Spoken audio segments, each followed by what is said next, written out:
Hello বন্ধুরা, আমি মাইতি। আমাদের ফাইজা স্টোরি চ্যানেলের সকল প্রকার পাঠগল্প পেতে এবং শুনতে আমাদের চ্যানেলটি সাবস্ক্রাইব করে আমাদের পরিবারের একজন হয়ে পাশে থাকুন। Thank you.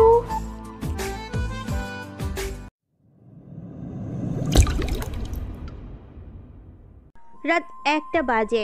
চারিদিকটা ভীষণ অন্ধকার কালো আধারে ছেয়ে গেছে। পুরো রাতের পরিবেশটা খুব ভয়ঙ্কর হয়ে উঠেছে। চারিদিকে নির্জন রাস্তার দুই পাশে বিভিন্ন রকম গাছের সারি। একদম ভয়ঙ্কর কুচকুচে কালো আধারে ছেয়ে গেছে পরিবেশটা।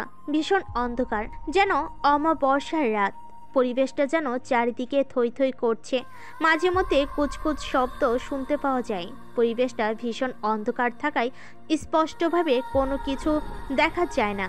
চারিদিক দিয়ে ভেসে আসে বিভিন্ন পোকামাকড়, খ্যাকশিয়ালের হুক্কা হওয়া আওয়াজ, সাথে বিভিন্ন পশু পাখির গুনগুন আওয়াজ।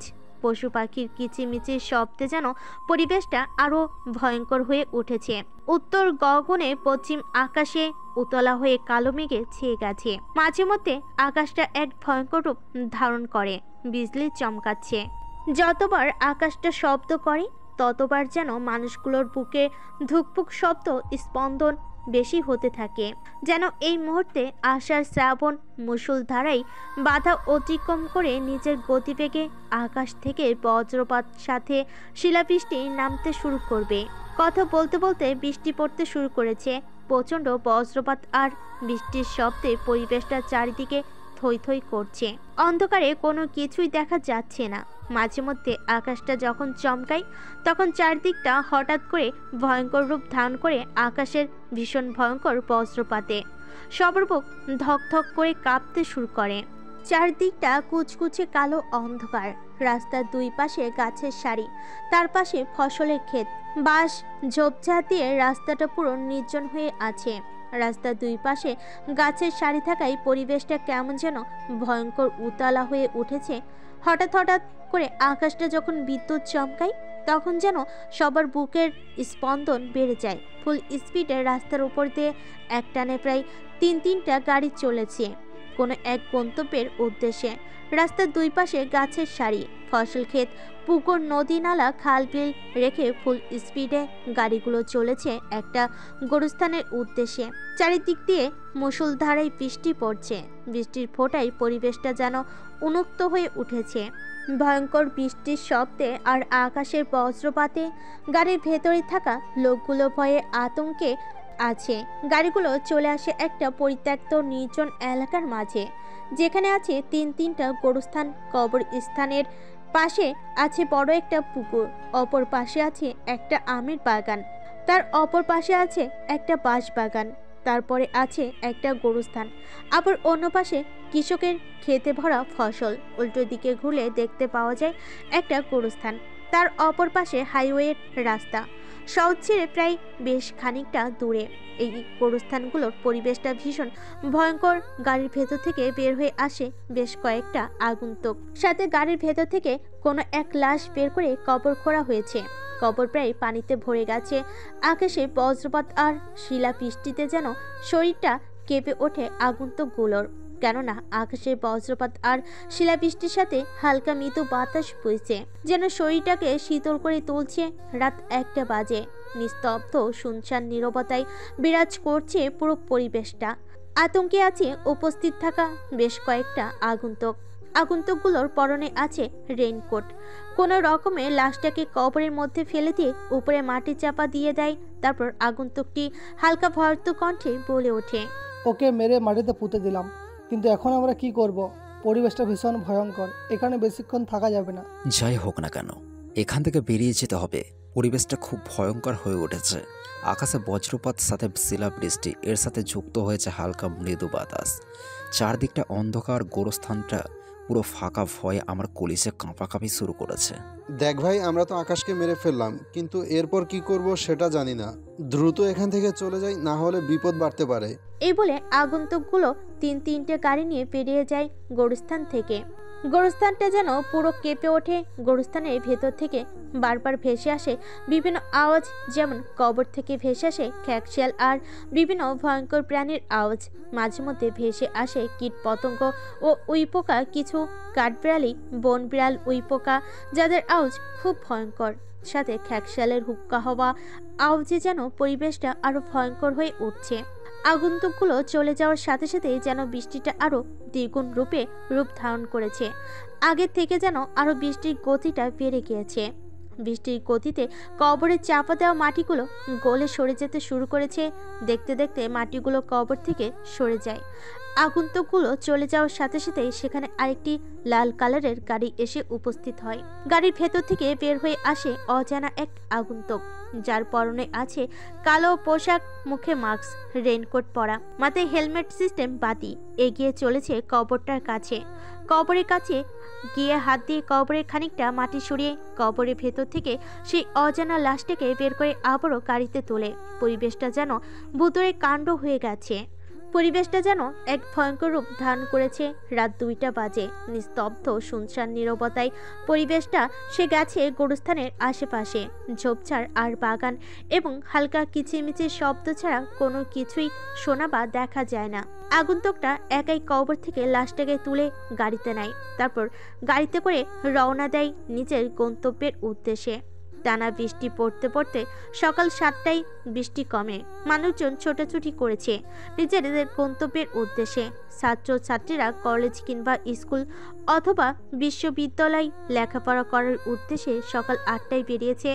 ইট পাটকেল ও ধুলাবালির এই ছোট্ট শহরে মানুষের ভিড়, গাড়ি ঘোড়া ও যানবাহনের কোলাহলে পরিবেশটা দূষিত হয়ে উঠেছে। ইট পাটকেলের এই শহরে হৃদয়হীন মানুষগুলো শুধু নিজের স্বার্থটার জন্য এদিক ওদিক ছোটাছুটি করছে। নিজে যে মানুষ সেটা ভুলে গেছে। নিজের অন্যকে ঠকিয়ে বড়লোক হতে পারলেই সে পৃথিবীতে সবচেয়ে বড় সুখী হতে পারবে বলে হৃদয়হীন মানুষগুলো ইট পাটকেলের এই ধুলাবালিময় বিষাক্ত শহরটাতে পরিবেশটা দূষিত করে তুলেছে। মানুষ যখন ভুলে গিয়েছে এটা দুনিয়া শুধু ক্ষণিকের সময়, পরকালের সময়টা চিরস্থায়ী, মানুষজন ভুলে গেছে দুনিয়া নিয়ে মেতে আছে, ভুলে গেছে সেই চিরস্থায়ী পরকালের কথা। যেমন আপনি আপনার নানু বাড়িতে বেড়াতে গিয়েছেন, কিন্তু এখানে কি আপনি সারা জীবন থাকবেন না।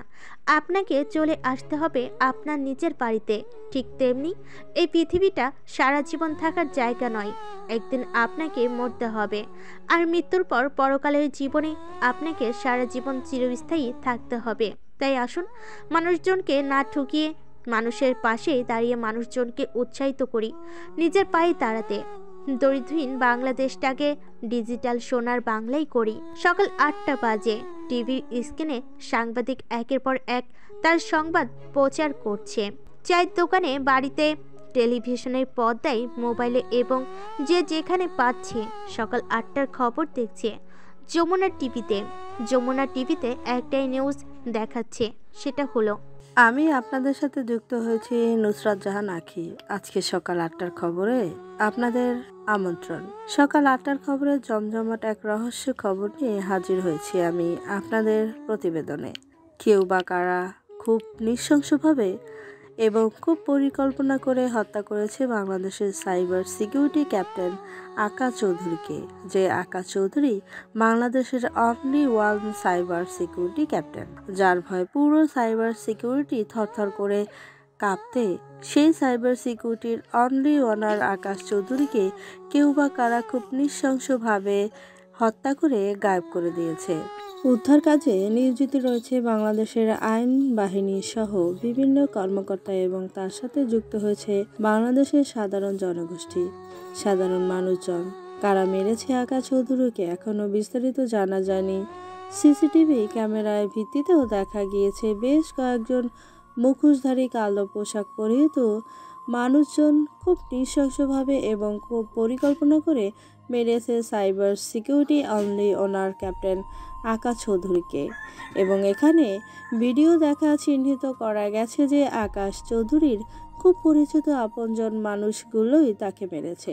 এ পর্যন্ত এতটুকুই খবর ছিল প্রতিবেদনে। আমি ছিলাম নুসরাত জাহান আঁখি। দুপুরের 2টায় খবরে ভিজিট করুন www.nk24। টিভির স্ক্রিনে বলা কথাগুলো শুনে হাতে থাকা চায়ের কাপটা পড়ে যায় কোনো এক অজানা ব্যক্তির হাত থেকে। এটা দেখে বলে ওঠে সেই অজানা অন্য এক ব্যক্তি। কি রে, তুই চায়ের কাপটা ফেলে দিলি কেন? তুই যেভাবে ভয় পাচ্ছিস মনে হয় তোর সামনে ক্যাপ্টেন দাঁড়িয়ে আছে আর তোর কলা দিয়ে চা নামছে না। টিভিতে খবরটা দেখেছিস? সাংবাদিক কি বলল? সাংবাদিক বলল ক্যাপ্টেনকে তার আপনজন মানুষ বলে হত্যা করেছে। মেরেছ তো কি হয়েছে? দেখো, সাংবাদিক এটাও বলেছে তাদেরকে চেনা যায়নি, কারণ তারা কালো মাস্ক, কালো পোশাক পরিহিত ছিল। সো এখানে এত টেনশনের কিছুই নেই। যেটা হওয়ার সেটা হয়ে গেছে। ক্যাপ্টেন ছিল বলে আমরা কোনোদিন ক্যাপ্টেনের জায়গা নিতে পারিনি। আজকের নেই, আমরা পুরো রাজ্যের রাজা। দেখ, আমার কেন জানি না মনে হচ্ছে যে ক্যাপ্টেন এখনও মরেনি। ক্যাপ্টেন বেঁচে আছে, আর ক্যাপ্টেন একদিন ফিরবে তার প্রতিশোধ নেওয়ার জন্য। আরে বেটা, তুই জেগে জেগে স্বপ্ন দেখ, আর আমরা এদিকে স্বপ্নগুলোকে বাস্তব করি। যে স্বপ্নগুলো আমি দেখেছিলাম সে স্বপ্নগুলো আজ থেকে আমার পূরণ হতে চলেছে। কথাগুলো বলে দুই আগন্তুক উচ্চ স্বরে হাসতে থাকে। তাদের মধ্যে থাকা রাজু নামের ছেলেটা এখনো ভয়ে আছে। অপরদিকে শুভ আর রাকিব তাদের অট্ট হাসিতে মেতে উঠেছে, যেন তাদের ভয় বলতে কোনো কিছুই নেই, যেন তারা পৃথিবীর সবচেয়ে সুখ পেয়ে গেছে। সুখ যেন তাদের হাতে। ক্যাপ্টেন মরাতে তারা ভীষণ খুশি হয়েছে। অন্যদিকে গোরস্থান থেকে সেই অজানা ব্যক্তিটা লাল গাড়িতে করে কবর থেকে তুলে আনা সেই লাশটাকে একটা বাড়ির ভিতর নিয়ে আসে। বাড়ির ভেতর চারদিকে রাখা প্রায় কয়েকশো সিকিউরিটি গার্ড, যে গার্ডগুলোকে উপেক্ষা করে ভিতরে প্রবেশ করা শুধু সম্ভব নয়, পুরো অসম্ভব। ভিতরে প্রায় 50 থেকে 60 জন ডাক্তার এসে চিকিৎসা চলছে সেই কবর থেকে তুলে আনা অজানা ব্যক্তির। এখানে চমকানোর বিষয় হলো, জীবন্ত অবস্থায় পুঁতে দিয়েছিল সেই বেশ কয়েকজন আগন্তুক এই লাশটাকে, কিন্তু লাশটা সত্যিকার অর্থে মরেনি, প্রায় মৃত্যুর দুয়ারে চলে গিয়েছিল। এমন সময় লাল গাড়িতে করে সেই অজানা আগন্তুক তাকে কবর থেকে তুলে নিয়ে আসে, তার বাড়িতে আশ্রয় দিয়ে চিকিৎসা শুরু করে। প্রায় কয়েকশো ডাক্তার বিদেশ থেকে নিয়ে এসে অজানা আগন্তুকটির এখানে চিকিৎসা চলছে। এদিকে ভার্সিটিতে প্রবেশ করে পরপর 3টা একই ডিজাইনের একই মডেলের গাড়িগুলোর ভেতর থেকে বের হয়ে আসে সাজু, রাজু, রাকিব। ভার্সিটির মাঠে তাদেরকে দেখে ছেলেপেলেগুলো সালাম করে, কেননা আজ থেকে ভার্সিটির নতুন সদস্য হয়েছে তারা 3 জন মিলে। শুভ ভার্সিটির সভাপতি আর রাজু হচ্ছে ভার্সিটির ভিপি। অন্যদিকে রাকিব হচ্ছে ভার্সিটির সেক্রেটারি এবং সাধারণ সম্পাদক। এর পাশাপাশি তারা 3 জন মিলে বাংলাদেশ সাইবার ওয়ার্ল্ডার একাডেমির 3 সদস্য, যাদের হাতে বাংলাদেশ সাইবার সিকিউরিটি নিয়ন্ত্রণ থাকবে। তাদেরকে নিয়ে সাংবাদিক খবর প্রচার করেছে বিভিন্ন টেলিভিশনের পর্দায়, পত্রিকায়, এবং তাদের ছবি ভেসে উঠেছে। বাংলাদেশে নতুন সদস্য এবং সাইবার সিকিউরিটি এবং ভার্সিটি সহ বিভিন্ন শিক্ষা প্রতিষ্ঠানের নতুন ক্যাপ্টেন করা হয়েছে 3 জন বীর পুরুষকে। সাংবাদিক টেলিভিশনে বলছে, দুপুর 2টার খবরে আপনাদের আমন্ত্রণ। বরাবরের মতো আমি ছিলাম নুসরাত জাহান আঁখি। বাংলাদেশ থেকে কেউ বা কারা সাইবার সিকিউরিটি এবং অনলি ওনার ক্যাপ্টেন আকাশ চৌধুরীকে হত্যার পরে বাংলাদেশের নতুন সাইবার সিকিউরিটি এবং শিক্ষা প্রতিষ্ঠান ও ভার্সিটির বিভিন্ন পদের কর্মকর্তা হিসেবে দায়িত্ব পালন করার সুযোগ পেয়েছে সাইবার সিকিউরিটির অনলি ওনার আকাশ চৌধুরীর কাছে 3 বন্ধু, যাদের মধ্যে শুভ, রাজু, রাকিব। ক্যাপ্টেন আকাশ চৌধুরীর অবর্তমানে এখন থেকে বাংলাদেশের দায়িত্ব তারা 3 জন মিলে পালন করবে। অন্যদিকে ক্যাপ্টেনের মৃত্যুতে শোকাহত পুরো বাংলাদেশ। সাংবাদিকের কথাগুলো শুনে বাংলাদেশের সাধারণ মানুষজন চিন্তায় পড়ে যায়। দেখতে দেখতে এক সপ্তাহ হয়ে যায়। ভার্সিটি থেকে শুরু করে বিভিন্ন জায়গায় বেশ কয়েকদিন ধরে দেখতে পাওয়া যাচ্ছে অপরাধ বেড়ে গেছে। ভার্সিটিতে ড্রাগস স্মাগলিং সহ হিরোইনের ব্যবসা চলছে। দেশের বাইরে দেশগুলো থেকে বিভিন্ন অস্ত্র সহ বিভিন্ন মাদক দ্রব্য দেশের ভিতরে নিয়ে আসা হচ্ছে। বন্ধ রুমে বসে আছে শুভ, রাজু, রাকিব। শুভ বলে ওঠে, আমাদের যেতে হবে সুমন ভাইয়ের বাড়িতে, কারণ আমাদের জন্য আজকে অনেক বিশাল একটা পার্টির ব্যবস্থা করেছে। আমার মনে হয় পার্টির উদ্দেশ্যটা হচ্ছে আমাদের জন্য নয়, বরং ক্যাপ্টেনকে মেরে ফেলতে পেরে খুশিতে পার্টিটা রাখা হয়েছে। রাইট, শুধু ক্যাপ্টেনের এর জন্য নয়, বরং ক্যাপ্টেনকে মেরে সুমন ভাইকে ধনপতি কোটিপতি বানিয়ে দিতে পেরে খুশিতে আমাদের জন্য পার্টি রেখেছে আজকে। তাই দেরি না করে চল বেরিয়ে পড়ি 3 জন মিলে। এই বলে তিনজন মুচকি এসে বেরিয়ে পড়ে বাংলাদেশের সবচেয়ে বড় কোটিপতি এবং মন্ত্রী সুমন ভাইয়ের বাড়িতে, যেখানে আজকে বিশাল একটা পার্টির ব্যবস্থা করা হয়েছে। দেশের বিভিন্ন গণ্যমান্য ব্যক্তি সহ দেশের বাইরে থেকে আসবে বিভিন্ন ব্যক্তিবর্গ গণ, যাদের সাথে মন্ত্রীর ওঠা বসা লেনদেন সবসময় লেগে থাকে। উপস্থিত থাকবেন বাংলাদেশের আইন বাহিনীর বেশ কিছু কর্মকর্তা, সাথে উপস্থিত থাকবেন স্বয়ং মন্ত্রী সুমন। দেখতে দেখতে তারা পার্টিতে উপস্থিত হয়। পার্টিটা বেশ আনন্দময়ী এবং এমন সময় তাদের সামনে মন্ত্রী সুমন এসে বলে ওঠে, শুধু কি মদ খেলে চলবে নাকি পার্টিটাকে জমানোর জন্য আরো অন্য কিছু লাগবে? মদ খেয়ে সবাই মাতাল মাতাল হয়ে ধম্মা চিকা গান লাগিয়েছে পুরো বাড়িতে। এমন সময় শুভ বলে ওঠে, ভাই শুধু মদ খেলে নেশা ধরবে না, নেশাটাকে আক্রমণ করার জন্য প্রয়োজন একটা নর্তকী। ঠিক, ধুমকা চিকা নাচ দেখে নেশাটাকে আবেগে পরিণত করতে পারবো। ভাই তোমার জন্য এত কিছু করলাম আর নিজেকে সামলাতে পারছি না, এখন গানের সাথে সাথে নাচার জন্য কাউকে নিয়ে আসো। ঠিক আছে, তোরা এখানে কিছুক্ষণ অপেক্ষা কর, তোদের জন্য স্পেশাল কিছু রাখা আছে, সেগুলোকে কিছুক্ষণ পর তোদের জন্য সারপ্রাইজ হিসেবে নিয়ে আসবো। ততক্ষণে এখানে নর্তকীদের নাচ দেখ। এই বলে সুমন সেখান থেকে চলে যায়। তারপর বেশ কয়েকটা নর্তকী এসে স্টেজের উপরে নাচতে থাকে, ঢলতে থাকে, বিভিন্ন ছেলে কোলে বসে বিভিন্ন পোশাক পরে নাচতে থাকে, খুব ছোট ছোট পোশাক পরে। এতগুলো পুরুষের সামনে ধুম্মা চিকা গানের সাথে তাল মিলিয়ে নাচতে শুরু করে। অনেকে পকেটে হাত ঢুকিয়ে 1000 টাকার চকচকে বান্ডিলগুলো বের করে উড়িয়ে দেয় নাচওয়ালা নর্তকীদের উপরে। নাচওয়ালা নর্তকীদের পরনে সব ছোট ছোট পোশাক, যা কোনো মাতালকে একেবারে হিরো আলমের মতো মাতাল করে তোলে। পার্টি প্রায় শেষের দিক। এমন সময় মন্ত্রী সুমন এসে বলে ওঠে, এই যে শুভ, রাজু, রাকিব, এদিকে আয়। তোদের জন্য আজকে আমি একটা স্পেশাল জিনিস রেখেছি, যেটা আমার পক্ষ থেকে তোদের জন্য সারপ্রাইজ হিসেবে রেখে দিয়েছি, যেটা দেখলে তোরা মাতাল অবস্থা আরো মাতাল হয়ে যাবি, যা জীবনের প্রথম তোর উপভোগ করবি। ক্যাপ্টেন আকাশ থাকায় তোরা সেই স্বাদ ভোগ করতে পারিসনি, কিন্তু আমার সাথে সঙ্গ দেওয়ার কারণে খুশি হয়ে আমি তোদের জন্য এই সুন্দর একটা ব্যবস্থা করেছি। কি এমন ব্যবস্থা ভাই যেটা আমাকে আরো মাতাল করে তুলবে? বুঝে গেছি ভাই, বুঝে গেছি। নিশ্চয়ই আমাদের জন্য বিদেশ থেকে আরো মাল নিয়ে এসেছো, খাওয়াবে বলে। আরে বেটা বোকাচোদা রাজু, তুই চুপ কর। বিদেশের থেকে মালের ব্যবস্থা নয়, বরং আমাদের জন্য ভাই ব্যাগ ভরা টাকা রেখেছে। আরে এত উত্তেজিত হচ্ছিস কেন তোরা? তোদের জন্য আমি কি রেখেছি সেটা শুধুমাত্র আমি জানি। সেটা জানার জন্য তোরা দোতলার রুমের 3 নম্বর কক্ষে যাবি, তাহলে তোরা বুঝতে পারবি আমি তোদের জন্য কি সারপ্রাইজ রেখেছি। আর সেটা দেখার পর তোর কতটা আনন্দ হবে সেটার জন্য আমি সেখানে সিসিটিভি ক্যামেরা ফিট করে রেখেছি। আমি এখান থেকে বসে তোদের পুরো খেলাটা দেখব, আর তোরা ভেতরে গিয়ে খেলবি। তার তিনজনে ওকে ভাই বলে সিঁড়ি করে দোতলার রুমে গিয়ে 3 নম্বর কক্ষে প্রবেশ করে। সেখানে প্রবেশ করে তো তাদের মাথা নষ্ট, কেননা সেখানে চোখ কসলাতে তাকিয়ে দেখতে পায় সামনে একটা অসম্ভব সুন্দর বিদেশি সেক্সি ফিগার ওয়ালা মেয়ে দাঁড়িয়ে আছে, যার পরনে ছোট ছোট 2টা পোশাক পরা। এরকম একটা হট মেয়েকে দেখে তাদের তিনজনের মাথা নষ্ট হয়ে যায়। তিনজনে মিলে ঝাঁপিয়ে পড়ে মেয়েটার উপর, তারপর খুবলে খেতে থাকে মেয়েটার শরীরটাকে। মেয়েটার শরীরটাকে ক্ষত বিক্ষত করে ফেলে যেখানে সেখানে কামড় দিতে থাকে। এই সম্পূর্ণ ভিডিওটা সোফায় বসে টেবিলের উপর পা তুলে মদ খাচ্ছে আর উপভোগ করছে মন্ত্রী সুমন।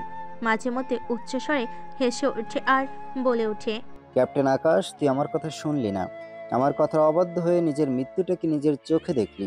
কতটা যন্ত্রণা দিয়ে তোকে মারলাম, তুই ভাবতেও পারলি না। তোকে বারবার সাবধান করলাম, তুই আমার কথা শুনলি না। আজকে দেখ, তোর দলের ছেলেগুলো তোর দেখানো পদে না থেকে আমার পদে হাঁটছে, যেটাতে আমি তাদেরকে ব্যবহার করছি আমার কাজে। তোর মৃত্যু আর তোর অনুপস্থিতিতে সারা দেশে আমি রাজত্ব করব। পুরো দেশটাকে আমি ড্রাগ স্মাগলিং এ মদে আসক্ত করে দেব। মন্ত্রী সুমন চৌধুরী এসব বলছে আর মাঝে মধ্যে উচ্চস্বরে হেসে ওঠে। অন্যদিকে তারা তিনজন মিলে রুমে একটা মেয়েকে নৃশংসভাবে ধর্ষণ করতে থাকে। মেয়েটা সহ্য করতে না পেরে চিৎকার করতে শুরু করে, বাঁচাও বাঁচাও বলে চিৎকার করছে। কিন্তু মদ খেয়ে মাতাল হওয়ার কারণে মেয়েটার চিৎকার ও আর্তনাদ যেন তাদের তিনজনের কানে পৌঁছায় না। শুভ, রাকিব, রাজু এক এক করে তারা মেয়েটাকে ধর্ষণ করে। মেয়েটা সহ্য করতে না পেরে সেখানেই মারা যায়। সাদা রঙের চাদরটা লাল রক্তে ছেয়ে যায়। এটা দেখে মন্ত্রী সুমনের হুঁশ উড়ে যায়। মন্ত্রী সুমন দৌড়ে এসে রুমের ভেতর প্রবেশ করে আর বলে, ওঠে তাদের তিনজনের উদ্দেশ্যে। আরে শালা শুয়োরের বাচ্চা, কুত্তার বাচ্চাগুলো, তোরা এটা কি করলি? ওকে মেরে ফেললি কি করে? তোরা তো আমার বিপদ ডেকে আনলি। ভাই আসলে আমরা বুঝতে পারিনি ভাই, আমাদের ভুল হয়ে গেছে ভাই। ভাই আমাদেরকে বাঁচাও, এবারের মতো আমাদেরকে বাঁচাও। তুমি যা বলবে আমরা তাই করব। ভাই আমরা ওকে মেরে ফেলতে চাইনি, কিভাবে জানি না মরে গেল। তুমি যা বলবে তাই করব ভাই, এবারের মতো বাঁচিয়ে দাও আমাদের। শালাগুলো যখন তোরা ভোগ করেছিলিস তখন তোদের মনে ছিল না? আচ্ছা যাই হোক, তোরা চলে যা, আমি ব্যাপারটা দেখছি। তারপর তার তিনজন চলে যায়। সুমন কি করবে ভেবে পায় না। অবশেষে তার কয়েকটা সিকিউরিটি গার্ডকে ডাকে। তারপর সুমন বলে ওঠে, মন দিয়ে কানগুলো খাড়া করে আমার কথাগুলোকে শোন। এই লাশটাকে ভার্সিটির মাঠে ফেলে দিয়ে আয়, যাতে সবার মধ্যে আতঙ্ক সৃষ্টি হয়। আর হ্যাঁ, শরীরটাকে ক্ষতবিক্ষত করে দিবি, মুখটা পুরো থেতলে দিবি যেন কেউ চিনতে না পারে। ওকে বস, কাজ হয়ে যাবে, আপনি নিশ্চিত থাকুন। এখন তো আর ক্যাপ্টেন বেঁচে নেই যে আমরা ভয় থাক। ক্যাপ্টেন মারা গেছে, এখন উন্মুক্ত হয়ে কাজ কর। কেউ বাধা দিতে আসলে শুয়োরের বাচ্চাকে শরীর থেকে মাথা আলাদা করে ফেলবো। ওকে ঠিক আছে, আমার সামনে থেকে চলে যা। ওকে বস, ঠিক আছে, আমরা লাশটা ফেলে দিয়ে আবারও আসব, আপনি চিন্তা করেন না। এই বলে মন্ত্রী সুমন চৌধুরী গুন্ডাগুলো মেয়েটার লাশটাকে নিয়ে ভার্সিটির মাঠে চলে যায়। তারপর সেখানে ফেলে দিয়ে চলে আসে নিজেদের গন্তব্যে। অন্যদিকে এই গত 1 মাসে সুস্থ হয়ে গেছে সেই অজানা ব্যক্তিটা, যাকে মেরে মাটিতে পুঁতে দিয়েছিল। এতদিনে সে পুরোপুরি সুস্থ হয়ে গেছে। আগের মতো বিশাল শরীরের আকৃতি ও দানবের মতো চেহারা নিয়ে নিজের প্রতিশোধ নেওয়ার জন্য ভালো করে প্রিপারেশন নিতে থাকে। বিভিন্নভাবে নিজেকে তৈরি করতে থাকে শত্রুদের সাথে মোকাবেলা করবে বলে, নিজের প্রতি অন্যায় হওয়ার প্রতিশোধ নেবে বলে। নিজেকে এমনভাবে তৈরি করে যেন 500 জনের সমান সে একাই।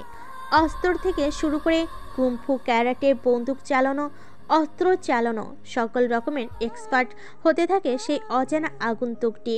দেখতে দেখতে সকাল হয়ে যায়। ভার্সিটির মাঠে একে একে উপস্থিত হচ্ছে ছাত্রছাত্রীরা। হঠাৎ করে ছাত্রছাত্রীদের চোখ পড়ে ভার্সিটির মাঠে পড়ে থাকা একটা লাশের দিকে। ছাত্রছাত্রী ও শিক্ষক শিক্ষিকারা ধীরে ধীরে ভিড় করতে শুরু করেছে মাঠের মাঝখানে। ভয়ঙ্কর একটা লাশকে দেখে যে যার মতো ভয়ে পিছিয়ে যেতে শুরু করেছে। কেউ কেউ ভয়ে অজ্ঞান হয়ে গেছে, কেননা কতটা নৃশংস ক্ষত বিক্ষত করে ফেলে গেছে একটা মেয়েকে। মেয়েটার পরনে কোনো কিচ্ছু নেই, উলঙ্গ করে ফেলে গেছে ভার্সিটির মাঠে। মেয়েটার এই দৃশ্য দেখে একজন শিক্ষার্থী নিজের ওড়না খুলে ফেলে দেয় সেই মেয়েটির লাশটার উপরে। খবর পেয়ে ভার্সিটির মাঠে উপস্থিত হয় বিভিন্ন আইন শৃঙ্খলা বাহিনী। দ্রুত ভার্সিটির মাঠ ফাঁকা করতে বলে লাশটিকে নিয়ে চলে যায় ফরেন্সিক ল্যাবরেটরিতে লাশটিকে পরীক্ষা নিরীক্ষা করার জন্য। এই ঘটনা খবর পেয়ে সাংবাদিকরা একের পর এক টেলিভিশনের পর্দায় বলছে। সকাল 8টার খবরে আমি আছি আপনাদের সাথে নুসরাত জাহান আঁখি। কেউ বা কারা ভার্সিটির মাঠে রাতের অন্ধকারে আধারে এসে কলেজের ভার্সিটির মাঠে ফেলে গেছে একটা অর্ধ উলঙ্গ মেয়ের লাশ।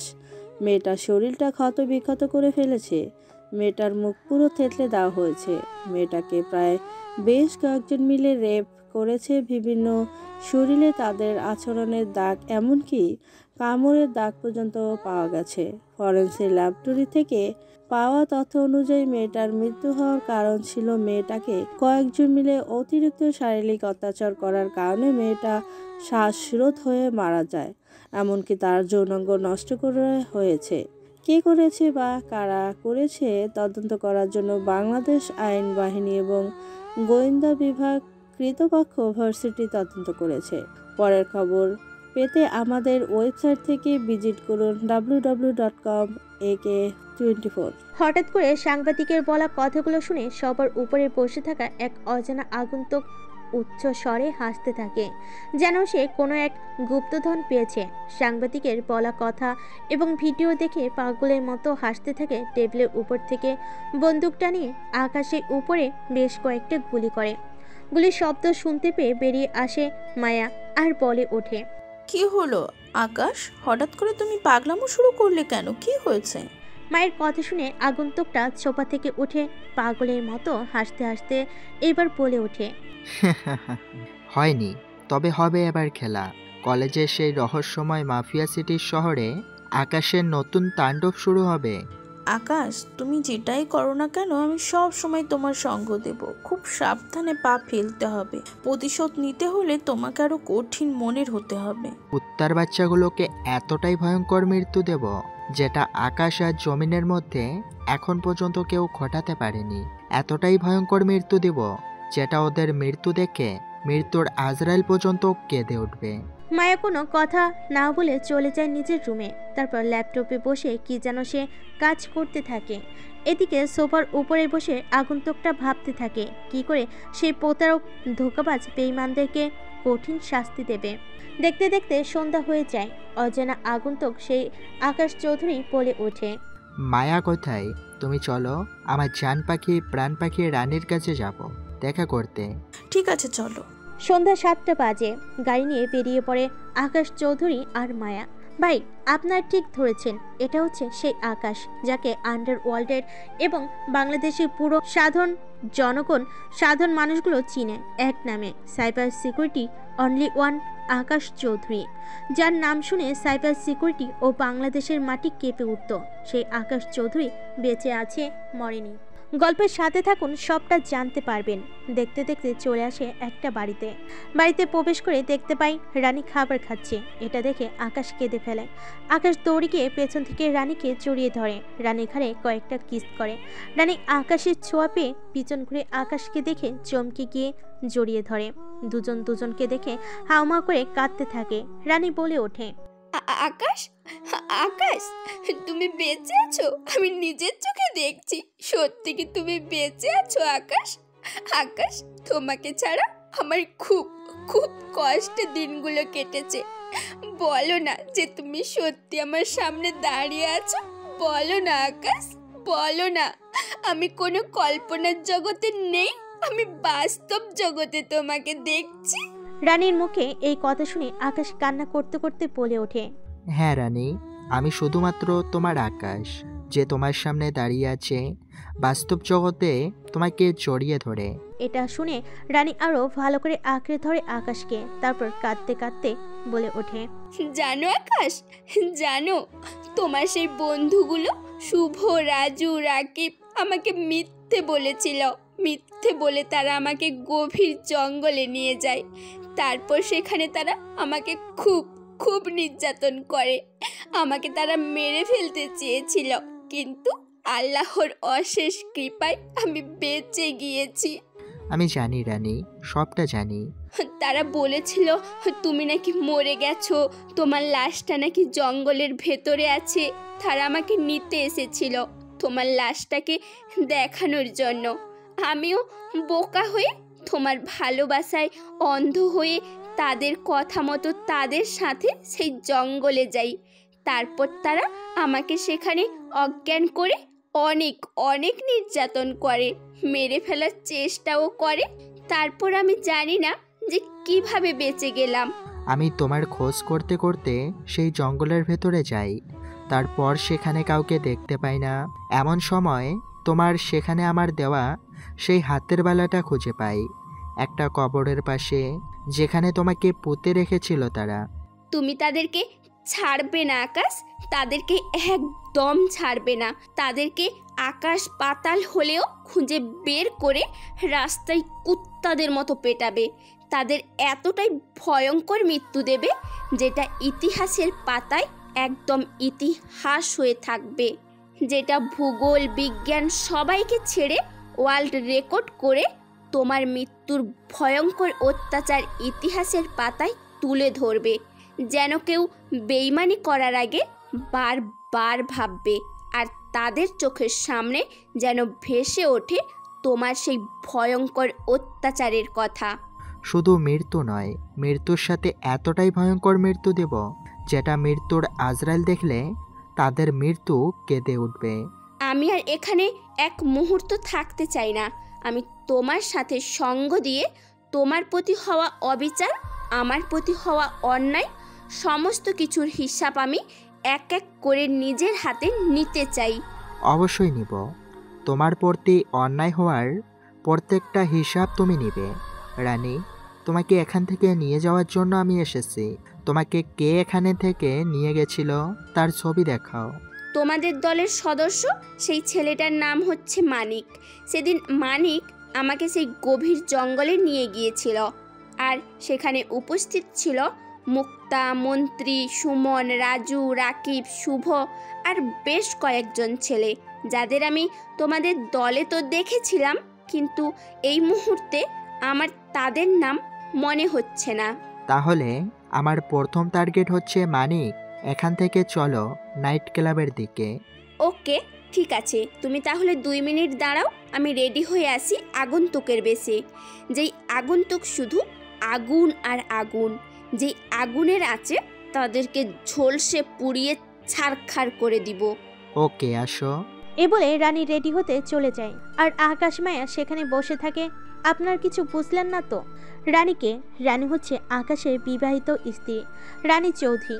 আকাশকে সাইবার সিকিউরিটির একজন সদস্য খুন করার আগে যাকে পরিকল্পনা করে খুন করেছিল সুমন চৌধুরী সহ, তারা বেশ কয়েকদিন মিলে রানীকে তারপর অন্ধকার রাতে হামলা করে।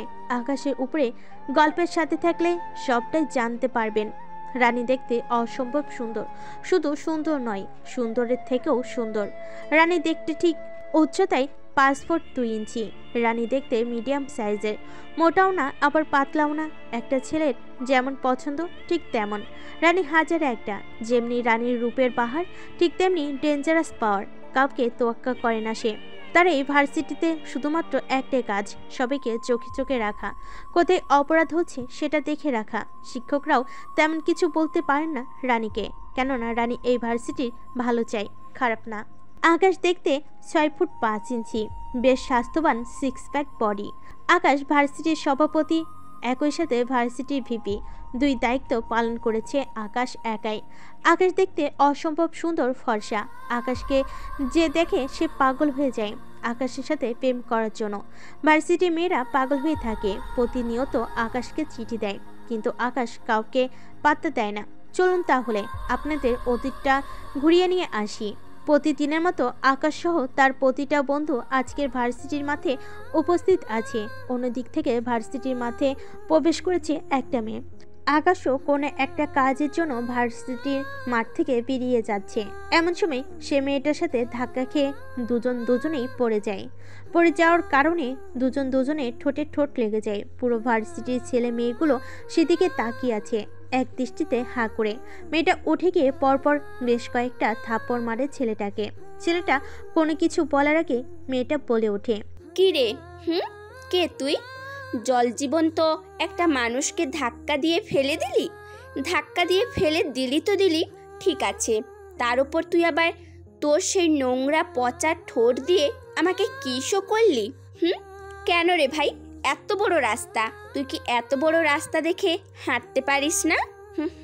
ছেলেটা কোনো কথা বলে না। ছেলেটা চুপচাপ দাঁড়িয়ে আছে। মেয়েটা আবার ঝাড়িতেই বলে ওঠে, এখন সারাটা জীবন এভাবে হাঁ করে থাকবি নাকি আমাকে যেতে দিবি? ও হে, দাঁড়া, শোন, আমি যাওয়ার আগে আমাকে সরি বল, কারণ ধাক্কাটা তুই দিয়েছিস, তোর জন্য আমি ব্যথা পেয়েছি, তাই সরি বলে এখান থেকে কেটে পড়। ভার্সিটির সবাই হাঁ করে তাকিয়ে আছে। সবাই ভেবে নিয়েছে আজকের এই মেয়েটা শেষ, কেননা সে ভার্সিটির সভাপতি, একই সাথে ভার্সিটির ভিপির সাথে ঝামেলা করেছে। কিন্তু অবাক করিতে মেয়েটা আবার বলে ওঠে, শালা আবাল কোথাকার, জঙ্গলি খ্যাতের মতো তাকিয়ে না থেকে সরি বল না ভাই, আর আমার কাজে আমাকে যেতে দে। ধুর বেটা বাল, কি যে তাকিয়ে আছিস না? জানি না ভাই, এসব জঙ্গলিগুলো কোথা থেকে ভার্সিটিতে আসে, ভালোই লাগে না আর। এ বলে আরো বেশ কিছু ঝাড়িতে মেয়েটা সেখান থেকে চলে যায়।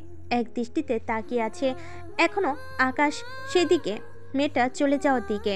ভার্সিটির সবাই অবাক, কেননা আকাশ এখনো কোনো কিছুই বলেনি মেয়েটিকে।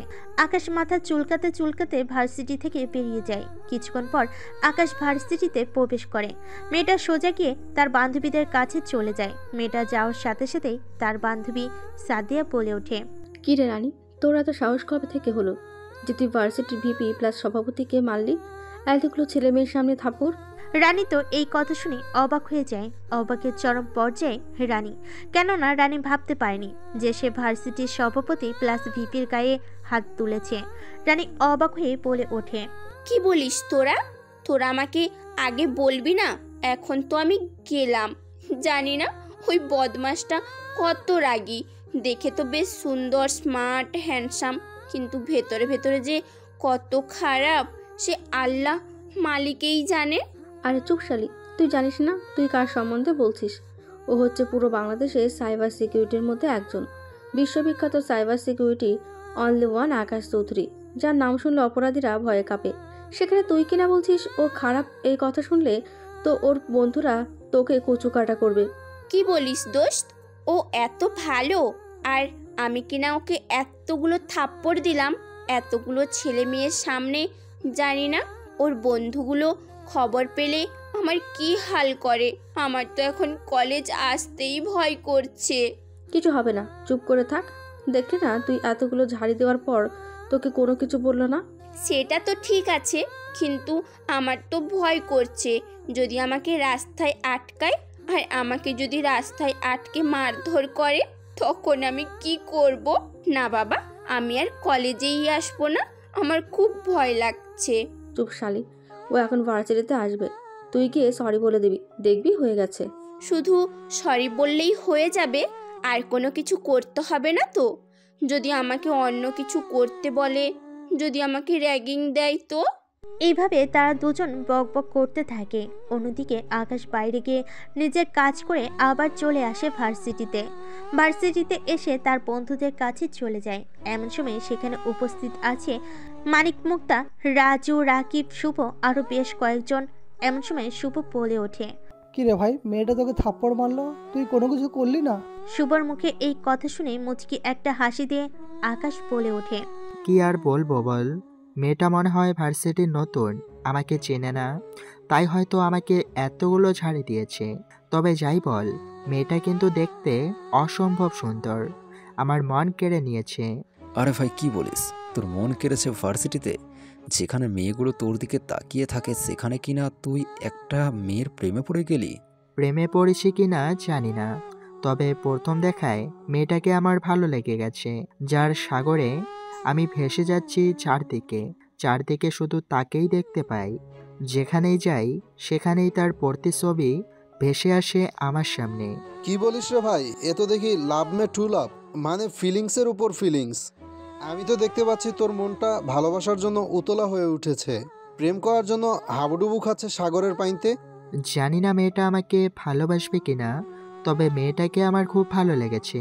মনে হচ্ছে আজকেই তাকে বিয়ে করে আমি আমার ঘরের লক্ষ্মী করে তুলি। শোন, মেয়েটা তোকে থাপ্পড় দিয়েছে নিশ্চয়ই, সে তোর পরিচয় শুনে তোকে সরি বলতে আসবে। সরি বলতে আসবে তাতে কি হয়েছে? আমি তো কিছুই মনে করিনি। শুভ বলতে চাইছে সে যখন তোকে সরি বলতে আসবে তখন তুই তাকে তোর মনের কথা বলবি। দূর বেটা, চেনা নেই জানা নেই, হঠাৎ করে আমি আমার ভালোবাসার কথা বলে দেব? মেয়েটা আরও আমাকে বেশ কয়েকটা থাপ্পড় দেবে তোদের কথা শুনলে। শোন, আমি যেটা বলি এটা কর, দেখবি মেয়েটা তোর প্রেমে পড়েছে, তোর প্রেমে উতলা হয়ে আছে। কি করতে হবে বল শুনি। তাদের কথোপকথনের মধ্যে হঠাৎ করে তার সামনে সাদিয়া আর সেই রানী নামের মেয়েটা চলে আসে। রানী এসে বলে ওঠে, সরি ভাইয়া, আসলে আমি আপনাকে চিনতে পারিনি, তাই ভার্সিটির সামনে আপনাকে এতগুলো থাপ্পড় আর ঝাড়ি দিয়েছি। আমাকে প্লিজ মাফ করে দেবেন, আমি আপনাকে চিনতে পারিনি, আমার ভুল হয়ে গেছে, প্লিজ।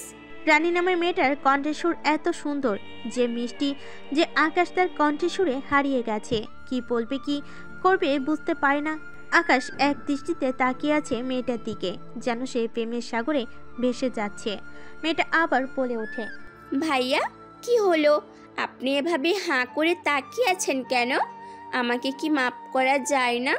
আসলে আমি বুঝতে পারিনি যে আপনি কলেজের সভাপতি প্লাস ভিপি, না বুঝেই আমি ভুল করে ফেলেছি।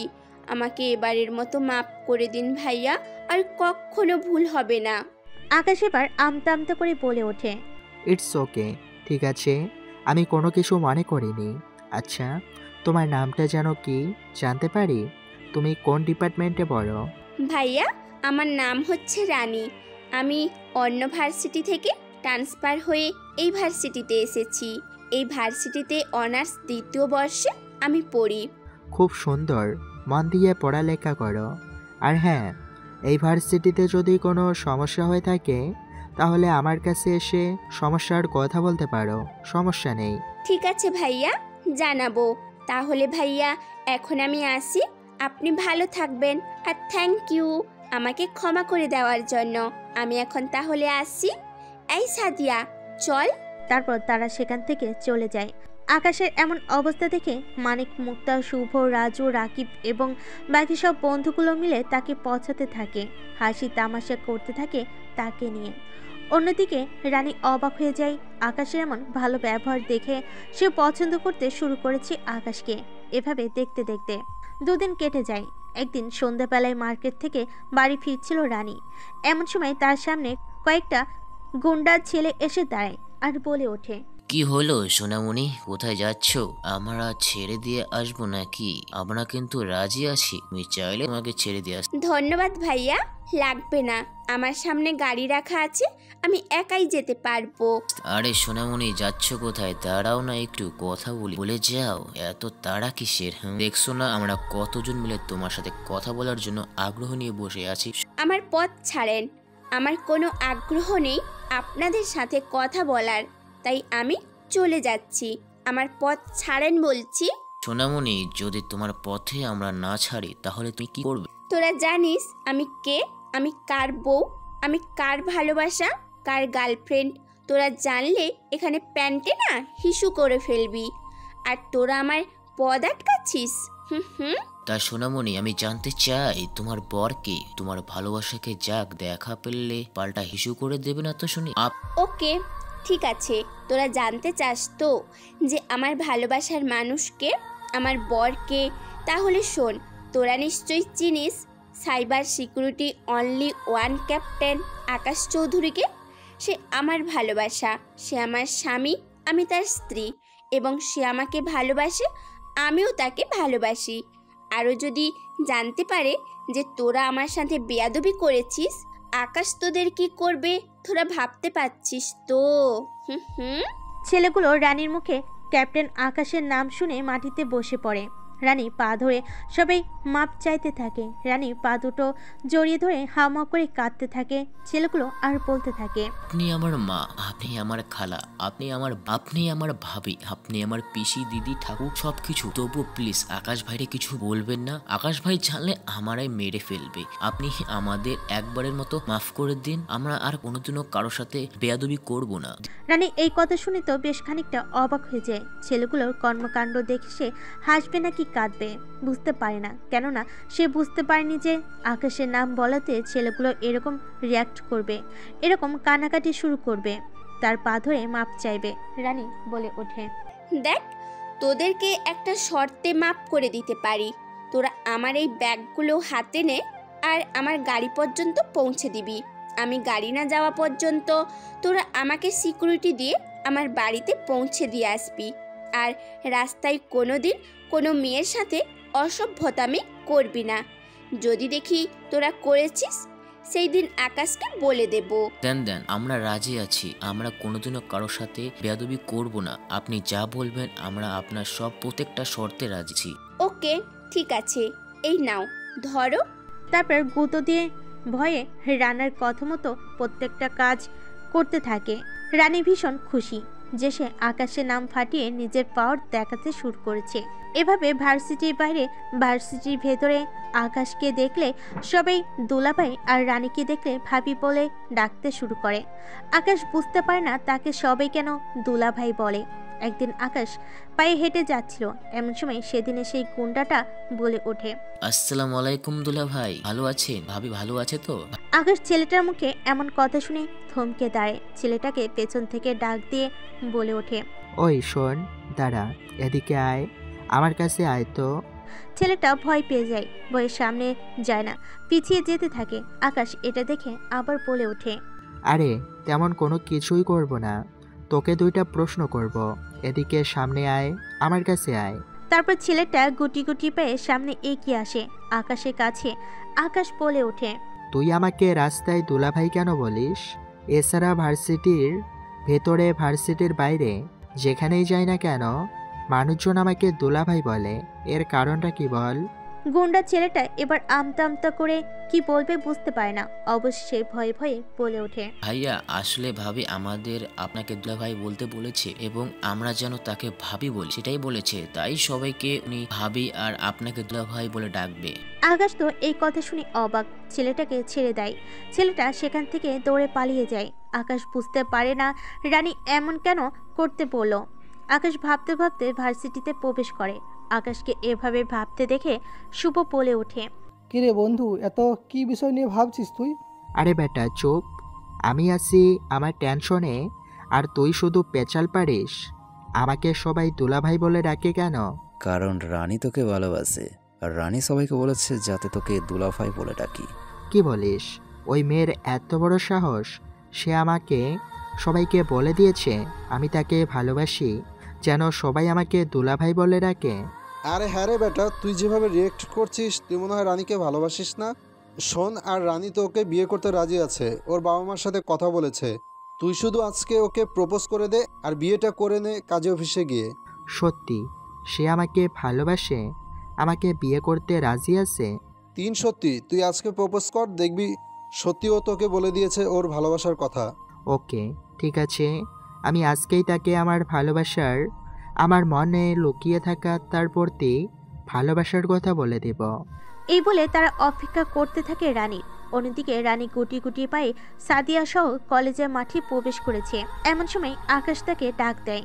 রানী তার সামনে আসে আর বলে ওঠে, জি ভাইয়া, আমাকে ডাকলেন কেন? কিছু দরকার কি? আর কেনই বা ডাকলেন ভাইয়া? আমি কি আবার কোনো ভুল করেছি বা অন্যায় করেছি? প্লিজ ভাইয়া, যদি কোনো কিছু ভুল করে থাকি আমাকে এবারের মতো মাফ করে দেন। নেক্সট টাইম থেকে আর হবে না। না, তুমি কোনো ভুল করনি, কিন্তু আমার তোমাকে কিছু বলার আছে। এখানে চুপটি করে দাঁড়াও। জি ভাইয়া, কি বলবেন একটু তাড়াতাড়ি বলেন, আমার ক্লাসের সময় হয়ে যাচ্ছে, আমাকে তাড়াতাড়ি যেতে হবে। আকাশ আর কোনো কথা বলে না। সামনে হাত উকড়ে বসে একটা ফুলের তোড়ার সামনে এগিয়ে দিয়ে আকাশ বলে ওঠে, রানী তুমি দেখতে অসম্ভব সুন্দর, ডানা কাটা পরি, যেন জান্নাত থেকে নেমে আসা এক হুর পরি। অসম্ভব সুন্দর গায়ের রং, উজ্জ্বল ফর্সা দুধে আলতা, মায়াবী চোখ, চোখের পাতাগুলো টানা টানা, ভুরুগুলো চিকন পাতলা, ঠোঁটটা গোলাপি রঙের, গোলাপের পাপড়ির মতো মায়াবী একজোড়া ঠোঁট, গালগুলো অসম্ভব সুন্দর এবং ফর্সা। লজ্জা পেলে যেন তোমাকে লাজুক লতা লাগে, যেমন পাকা টমেটো দেখলে লোভ সামলানো যায় না, ঠিক তোমাকে একবার কেউ দেখলে সেই ছেলে তোমার নেশা ছাড়া কোনো কিছুই ভাবতে পারবে না। আমার তোমায় কলেজে এসে প্রথম দিনে দেখে ভালো লেগে যায়, তারপর আস্তে আস্তে ভালোবাসায় পরিণত হয়। আমি তোমায় ভালোবাসি। আই লাভ ইউ রানী। তুমি কি হবে আমার চলার পথের সঙ্গী? হবে কি আমার বৃদ্ধকালের লাঠি? শীতকালে এক কাপে দুজনের ঠোঁটার ছোঁয়া দিয়ে চা খাওয়ার সঙ্গী? আমি তোমায় ভালোবাসি। Will you marry me? আকাশের এইরকম রোমান্টিক শায়েরি দেখে সবাই অবাক হয়ে যায়। মেয়েগুলো তো হতভাগা দৃষ্টিতে তাদের দিকে তাকিয়ে আছে। ছেলেরা পর্যন্ত অবাক হয়ে গেছে, যেন টাস্কি খেয়ে গেছে আকাশে এইরকম শায়েরি শুনে। রানী তো অবাকের চরম পর্যায়ে। রানী ভাবতে পারেনি যে আকাশ তাকে এত সুন্দর করে প্রপোজ করবে। রানী কল্পনা করতে পারেনি যে আকাশ তাকে ভালোবাসবে। রানী ও আকাশের কাছ থেকে ফুলটা নিয়ে রানী বলে ওঠে, হ্যাঁ, আমিও তোমায় ভালোবেসে ফেলেছি। কলেজের প্রথম দিন আমাকেও তোমার ভালো লেগেছিল, কিন্তু বুঝতে পারিনি ফিলিংসটা। পরবর্তীতে ভার্সিটিতে সবার মুখে তোমার ভালো মানুষের নামটা শুনে ধীরে ধীরে ভালো লাগতে শুরু করে, এরপর ভালোবাসায় পরিণত হয়। তাই তো সবাইকে আমি বলেছিলাম যাতে তোমায় দুলাভাই আর আমাকে ভাবি বলে ডাকে, কারণ আমি তোমার চলার পথে সঙ্গী হতে চাই, সারা জীবন একসাথে থাকার সঙ্গী হতে চাই।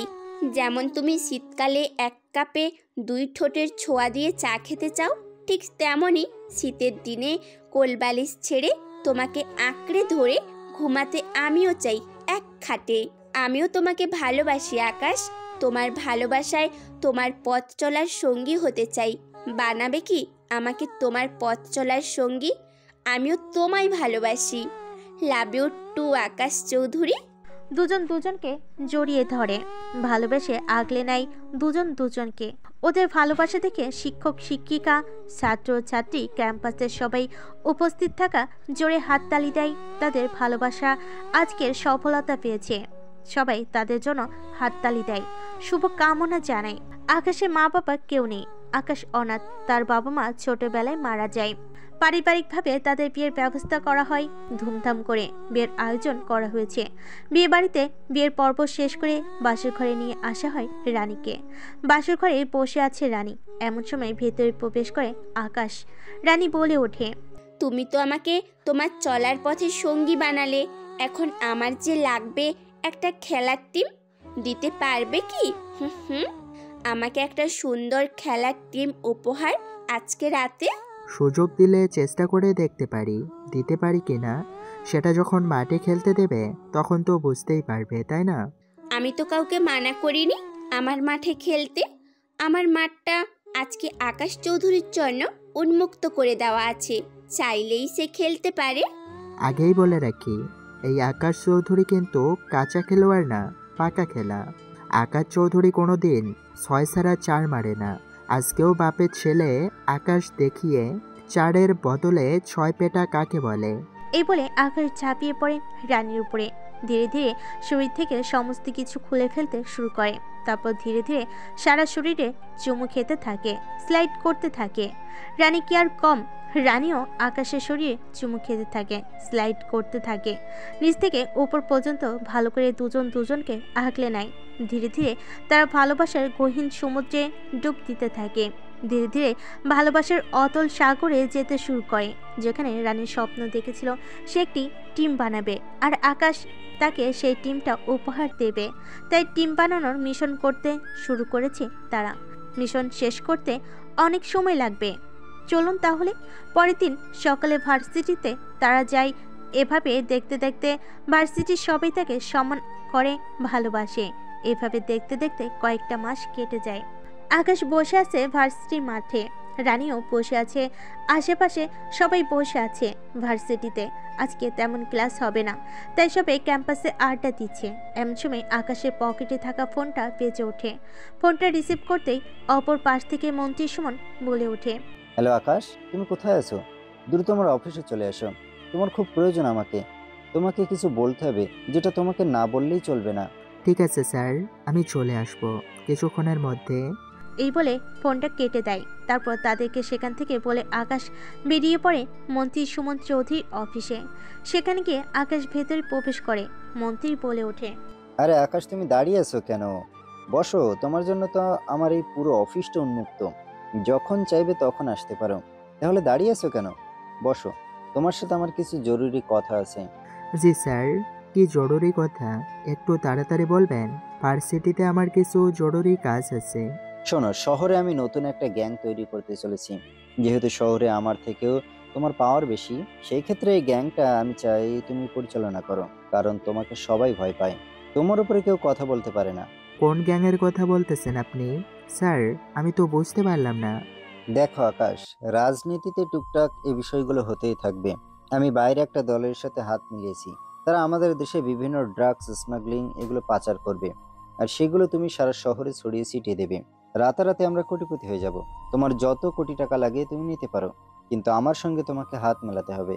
আকাশ এই কথা শুনে চেয়ার থেকে লাফ দিয়ে ওঠে আর টেবিলের বাড়ি দিয়ে বলে ওঠে, হাউ ডিয়ার ইউ স্যার, আপনার সাহস হয় কি করে এই আকাশ চৌধুরীকে এমন প্রস্তাব দেওয়ার? এত উত্তেজিত হয় না মাইসান। রাজনীতি করতে হলে টুকটাক এসব করতে হবে, না হলে রাজনীতিতে টিকে থাকতে পারবে না। আপনার যা ইচ্ছে তাই করতে পারেন, তবে আমি কোনো অপরাধের সাথে যুক্ত হতে পারবো না। আকাশ, তুমি কিন্তু আমার কথার অবাধ্য হচ্ছ। এর পরিণাম কিন্তু খুব ভয়ঙ্কর হতে পারে, তুমি জানো না? তুমি কার সামনে দাঁড়িয়ে কথা বলছো? আমি শহরের মন্ত্রী, চাইলে অনেক কিছু করতে পারি। আপনার যা ইচ্ছে তাই করেন, কিন্তু আমাকে আপনি এই কাজের সাথে যুক্ত করতে পারবেন না। এই বলে আকাশ বেরিয়ে পড়ে ভার্সিটির উদ্দেশ্যে। মন্ত্রী সুমন খুব চিন্তায় পড়ে যায়। আকাশ যদি তার সঙ্গ না দেয়, তাহলে সে কি করে এই শহরে কাজ করবে? আকাশ বেঁচে থাকতে তাকে শহরে এরকম খারাপ কাজ করতে কোনোদিন দিবে না। সে কি করবে বুঝতে পারে না। অন্য দিক থেকে দেশের বাইরে থেকে ফোন আসে লাল মিয়ার। লাল মিয়া ফোন করেই বলে ওঠে, কি মন্ত্রী সাহেব, আপনি সব কিছু ঠিক করেছেন তো? আমার সব কিছু কিন্তু রেডি আছে। আমি 2-1 দিনের ভিতরে মাল সাপ্লাই দেবো। এখন আপনি কি বলেন, মাল সাপ্লাই দিব নাকি অন্য দেশে ট্রান্সফার করব? ঠিক আছে লাল মিয়া, আপনি মালগুলো আমার দেশে পাঠানোর ব্যবস্থা করেন। আমি সব কিছু ঠিকঠাক করছি। আপনি দ্রুত যত পারেন তাড়াতাড়ি মালগুলো আমার দেশে ঢোকান। ওকে, ঠিক আছে, মালগুলো সময় মতো পৌঁছে যাবে। আপনি ওইখান থেকে রিসিভ করবেন। আর হ্যাঁ, পুলিশ যেন আমাদের গাড়িগুলো না আটকায়, এটা আপনার দায়িত্ব। এই বলে কলটা কেটে দেয়। এদিকে ভার্সিটিতে চলে আসে আকাশ। আকাশকে বেশ চিন্তিত দেখাচ্ছে। এটা দেখে রানী বলে ওঠে, কি হয়েছে আকাশ, তোমাকে এত চিন্তিত দেখাচ্ছে কেন? তুমি কোথায় গিয়েছিলে? তোমার জন্য আমি এখানে অপেক্ষা করছিলাম। তোমার মন খারাপ কেন? কি হয়েছে আমাকে বলো। তেমন কিছু না, বাদ দাও, চলো। দেখো আকাশ, তুমি কিন্তু আমার কাছ থেকে কোনো কিছু লুকাতে পারবে না। আমি জানি যে তোমার কোনো কিছু একটা হয়েছে। যে আকাশ সব সময় হাসি খুশি থাকতো, সে আকাশের মুখে আজকে গম্ভীর মুখ দেখা যাচ্ছে। এটার কারণটা আমি জানতে চাই, তবে আমি এখান থেকে যাব। তারপর আকাশ মন্ত্রীর সব কথা এক এক করে খুলে বলতে থাকে।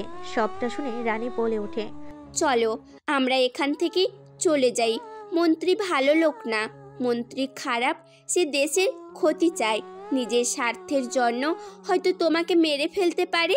তাই চলো আমরা এখান থেকে চলে যাই। আমিও তো ক্যারাটে, কুম্ফু, মারপিট সব শিখেছি। আমিও তো তোমার মতো একজন গ্যাংস্টার হয়ে উঠেছি। আমরা নিজেদের বিপদ মোকাবেলা করতে পারবো, কিন্তু শান্তিতে বাঁচতে গেলে এসব তো ছাড়তে হবে। চলো আমরা শহরের বাইরে যাই। তুমি তো লেখাপড়া কমপ্লিট করেছো, একটা ভালো জব করবে, বাইরে শান্তিতে থাকবো। সেটা হয় না রানী। আমি আমার শহর আর আমার দেশকে বিপদে ফেলে পালিয়ে যাব অন্য শহরে? প্রয়োজনে জীবন দেব, তবুও যাব না। ঠিক আছে, তুমি চাইলে আমিও থাকতে পারি। আমিও তোমার হাত কখনো ছাড়বো না। তোমার সঙ্গে আমিও জীবন দিব। যদি মরতে হয় দুজনেই শহরেই মরবো। তারপর তারা সেখানে থাকতে শুরু করে। অন্যদিকে মন্ত্রী বেশ চিন্তায় পড়ে যায়, কি করবে বুঝতে পারে না। মন্ত্রী বলে ওঠে, আমি জানি আকাশ, তুমি আমার কথা রাজি হবে না, কিন্তু তোমাকে বাঁচিয়ে রাখলে আমি আমার স্বপ্ন পূরণ করতে পারবো না। আমার স্বার্থের জন্য তোমাকে মরতে হবে। তোমাকে আমি তোমার আপনজনদের হাতে মারবো। তৈরি থেকো আকাশ, আমার কথার অবাধ্য মানে মৃত্যু। মন্ত্রী নিজের রুমে বসে আছে, ভাবতে থাকে কি করে কি করবে। এমন সময় মন্ত্রী পকেট থেকে ফোনটা বের করে কল করে শুভর নাম্বারে, আর বলে ওঠে, হ্যালো, শুভ বলছো নাকি? হ্যাঁ, আমি শুভ বলছি। আপনি কে বলছেন? আমি শহরের মন্ত্রী বলছি। তুমি এক কাজ করো, মানিক মুক্তা, তুমি রাজু রাকিবকে নিয়ে আমার অফিসে চলে আসো, দরকার আছে। আর হ্যাঁ, এই বিষয়টা যেন আকাশ কোনোভাবেই জানতে না পারে। ওকে, ঠিক আছে, চলে আসবো আমরা সময় মতো। আকাশ সেদিন কাজের জন্য রানীকে নিয়ে শহরের বাইরে গিয়েছিল, জরুরি একটা কাজের জন্য। এই সুযোগে মন্ত্রী তাদের বেশ কয়েকজন ডেকে নিজের অফিসে নিয়ে যায়। অফিসে ঢুকে শুভ বলে ওঠে, জি স্যার, বলেন আমাদের কেন ডেকেছেন এখানে? শুভ, জীবনে বড় হতে চাইলে আমার কথা মতো চলতে হবে। তোমাদের 5 জনের জন্য 25 কোটি টাকা রাখা আছে এই ব্যাগগুলোতে। এগুলো আজ থেকে তোমাদের বিনিময়ে তোমরা আমার কথা মতো চলবে। 25 কোটি টাকা? এতগুলো টাকা আমরা কি করব স্যার? আপনি কি করতে যাচ্ছেন? এতগুলো টাকা আমাদেরকে কেন দিচ্ছেন? আর কি কাজ করাবেন? দেখুন স্যার, আমরা জীবনে বড় হতে চাই, তবে খারাপ কাজ করে নয়, ভালোভাবে। দেখো, বেঁচে থাকতে তোমাদের কেউ কোনো কিছু করতে পারবে না, আমি তোমাদের কথা দিচ্ছি। আকাশ যতদিন বেঁচে আছে ততদিন তোমরা বড় কিছু হতে পারবে না। তাই আকাশকে পৃথিবী থেকে সরিয়ে দেবে। ভার্সিটির সভাপতি, সেক্রেটারি, ভিপি তোমাদের 3 জনকে বানাবো, আর আমার ডান হাত এবং বাম হাত বানাবো মানিক আর মুক্তকে। তোমাদের পাওয়ার চলবে সব জায়গায়, তোমরা চাইলে যা ইচ্ছে তাই করতে পারো। আমার কথা ভেবে দেখো, এরকম সুযোগ কিন্তু তোমাদের কেউ দেবে না। মন্ত্রীর কথা শুনে তারা লোভে পড়ে যায়। আমতা আমতা করতে থাকে, কি করবে বুঝতে পারে না। কেননা তারা এই প্রথম 5 কোটি টাকা চোখে দেখেছে। আকাশ থাকতে তারা কোনোদিন এত টাকার মালিক হতে পারেনি, মালিক হতে পারবে না।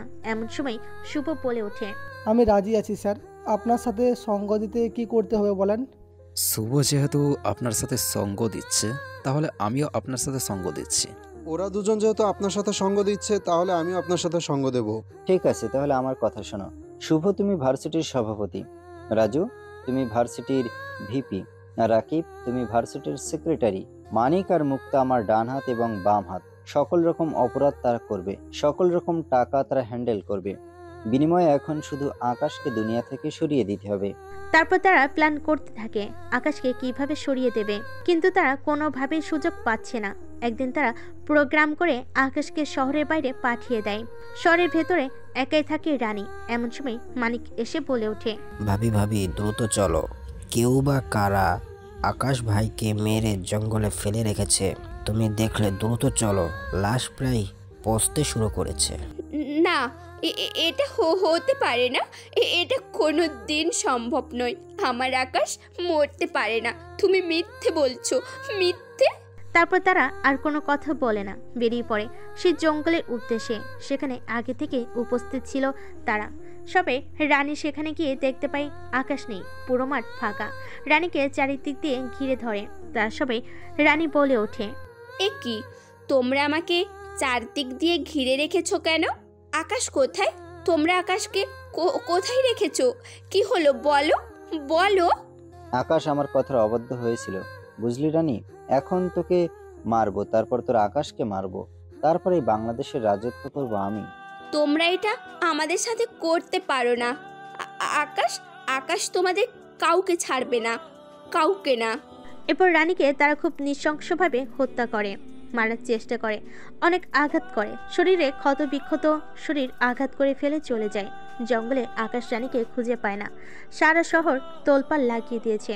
এমন সময় সে সাইবার সিকিউরিটি হেল্প নিয়ে জঙ্গলের ভেতর রানীকে রক্তাক্ত শরীর নিয়ে খুঁজে পায়।